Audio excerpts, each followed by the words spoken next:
The Christmas dinner table looked like something out of a Norman Rockwell painting, if Norman Rockwell had painted scenes of family dysfunction. Crystal glasses caught the light from Mom's chandelier, reflecting onto faces that were already flushed from wine and judgment. I sat between Cousin Jake and my sister Lisa, wearing the same navy blazer I'd worn to every family gathering for the past 3 years. It was a nice blazer, well-tailored, professional, but nobody at this table would recognize quality unless it came with a designer label prominently displayed. "So, Kevin," Uncle Richard said, cutting in his prime rib with surgical precision, "still playing with computers?" The table quieted, sensing blood in the water. Uncle Richard was the family's self-appointed success barometer, a real estate developer who never let anyone forget he owned the biggest residential development company in 3 counties. "I'm still in tech, yes." "Tech," he repeated like the word tasted bad. "You know, when you dropped out of law school, your father and I thought you'd at least find something stable. Insurance, maybe. Banking." Dad shifted uncomfortably in his chair, but said nothing. He'd stopped defending my career choices years ago, worn down by Uncle Richard's relentless campaign to prove I was the family disappointment. "Kevin's doing fine," Mom interjected weakly, but her heart wasn't in it. She'd been hoping I'd announce an engagement tonight, or at least a promotion to something she could brag about at her book club. "Fine." Uncle Richard laughed, a sound like gravel in a blender. "The boy's 31 years old, lives in a studio apartment, and works for some company nobody's heard of. That's not fine, that's failure." My studio apartment was actually a converted loft in the Arts District that I'd bought outright for $340,000 3 years ago, but explaining that would require them to listen, and Uncle Richard wasn't interested in listening. "You'll never amount to anything in business," Uncle Richard declared, raising his wine glass like he was delivering a toast. "Some people are born for success, and some people are born to work for the successful people. Nothing wrong with knowing your place." The whole family laughed and agreed. Cousin Jake, who'd just started his 3rd entry-level marketing job in 2 years. Aunt Patricia, who'd never worked outside the home, but considered herself an expert on career advancement. My sister Lisa, whose greatest professional achievement was marrying a dentist. They all nodded along with Uncle Richard's assessment of my worthlessness, comfortable in their shared certainty that I was the cautionary tale of the family.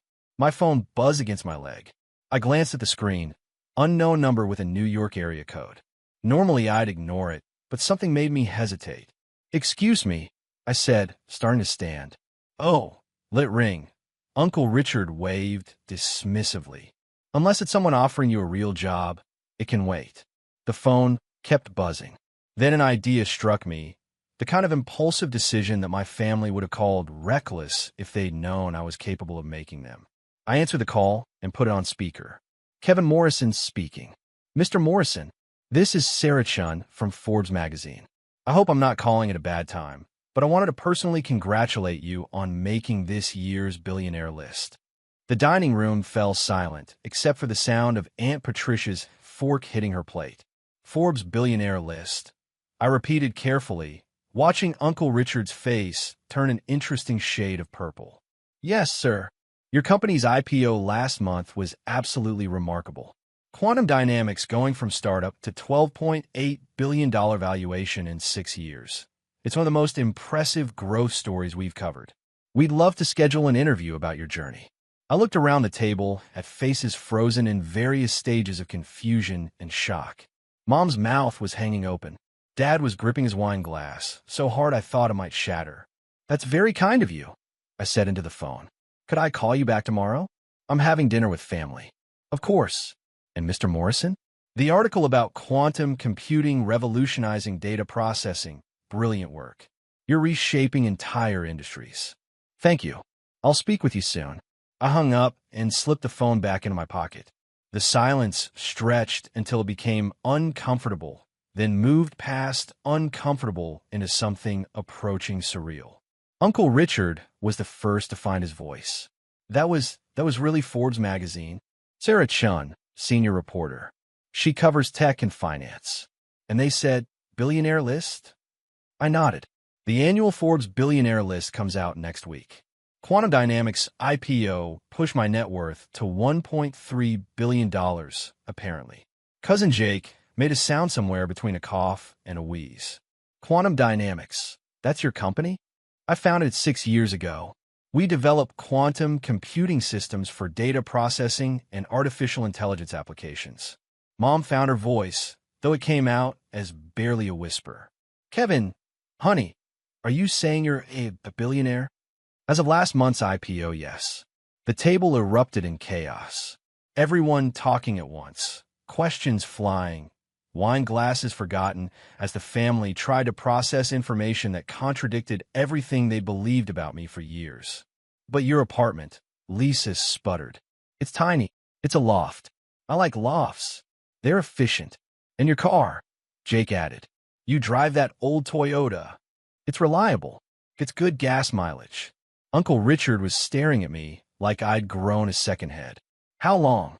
How long have you been successful? Define successful. The company became profitable in year 2. We hit our first $100 million in revenue in year 4. The IPO was just the public recognition of what we'd already built. But you never said anything, Mom protested. All these family dinners, all these years, and you never mentioned. Mentioned what? That I was building a quantum computing company? I try, Mom. Remember 3 Christmases ago when I started explaining quantum algorithms and you changed the subject to ask when I was getting married? She had the grace to look embarrassed. Or last Easter when I mentioned landing our first Fortune 500 client and Uncle Richard said I was getting ahead of myself because I didn't understand real business? Uncle Richard's face had progressed from purple to an alarming shade of gray. I didn't know. You didn't want to know. It was easier to assume I was failing than to actually listen to what I was doing. Dad cleared his throat.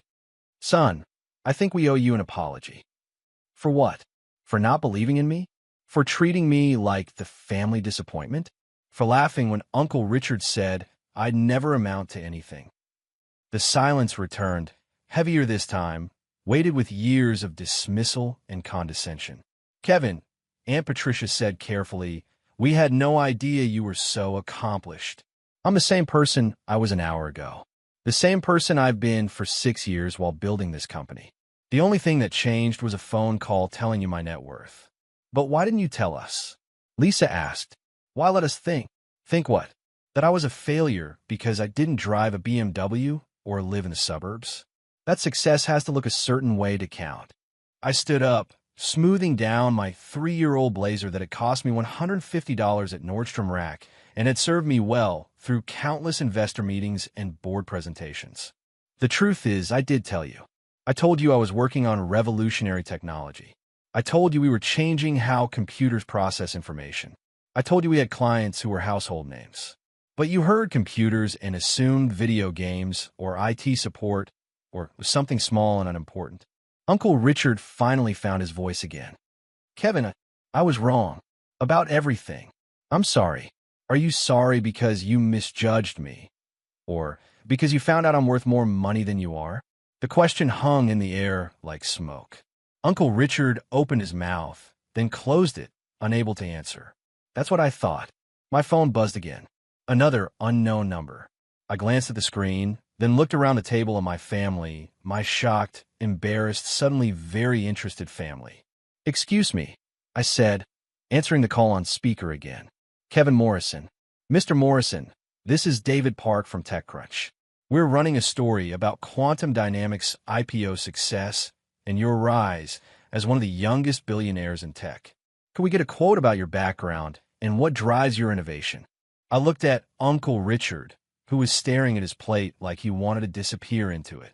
Actually, David, I'm at a family dinner right now. Could I call you back tomorrow? Of course. And congratulations again. What you've built is truly remarkable. I hung up and sat back down. Where were we? Kevin, Mom said, reaching across the table to touch my hand. I'm so proud of you. I always have been. I didn't understand. You understand now because Forbes called. If that phone hadn't rung, you'd still be sitting here agreeing that I'll never amount to anything. That's not fair, Lisa protested. Isn't it? How many times have you introduced me to your friends as my brother who works with computers in that apologetic tone? How many family events have included jokes about when I'm going to get a real job? The answers were written on their faces. Too many times to count. I'm not angry, I continued. Well, maybe I'm a little angry, but mostly I'm disappointed. For 6 years, I've been building something incredible, creating technology that's changing the world, employing 340 people who are solving problems that seemed impossible 5 years ago. I pulled out my phone and opened the Photos app, scrolling to pictures from our IPO celebration.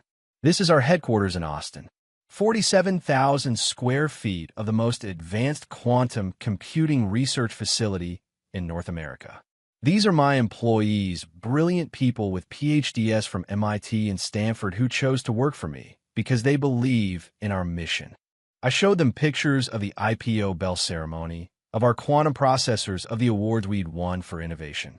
This is what I've been doing while you all assumed I was wasting my life. This is what playing with computers actually looks like when you're building the future. Uncle Richard was studying the photos with the intensity of a man trying to solve a puzzle. Kevin, Christ, I've been such an ass. Yes, you have. Can you forgive me? I consider the question seriously. I can forgive you, Uncle Richard. But I need you to understand something. Success isn't always visible from the outside. Some of the most important work being done in the world is being done by people who look ordinary, who drive ordinary cars, who live in ordinary places. I know that now. Do you?